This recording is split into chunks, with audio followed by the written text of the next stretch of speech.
Thank you, Madam Speaker. I rise today in support of Congresswoman Hinson's bill, the Protecting American Industry and Labor from International Trade Crimes Act. Today, Chinese companies habitually violate U.S. trade laws.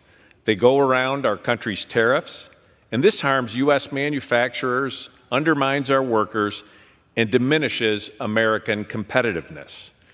Last August, during a roundtable in Wisconsin, the Select Committee on the CCP heard from Americans across industries on how Chinese companies are breaking the law and decimating their operations.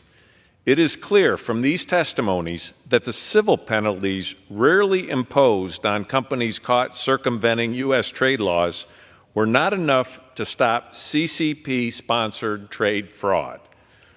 Ranking Member Krishnamurthy, Congresswoman Hinson, and the bipartisan members of the Select Committee recommended last year that Congress pass legislation to criminally enforce trade crimes as a true deterrent to the CCP's coordinated economic coercion.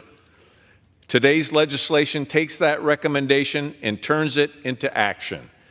We've solicited feedback from industry, worked closely with the Department of Justice, and coordinated with the standing committees here in the House to develop this robust legislation before us today.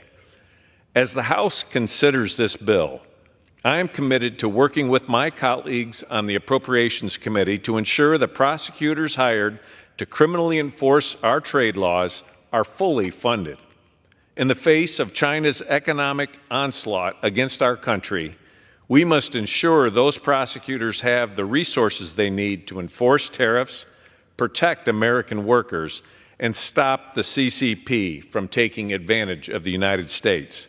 Thank you again to Ranking Member Krishnamurthy and also to Representative Hinson for their leadership and for working with committee staff on this key bill.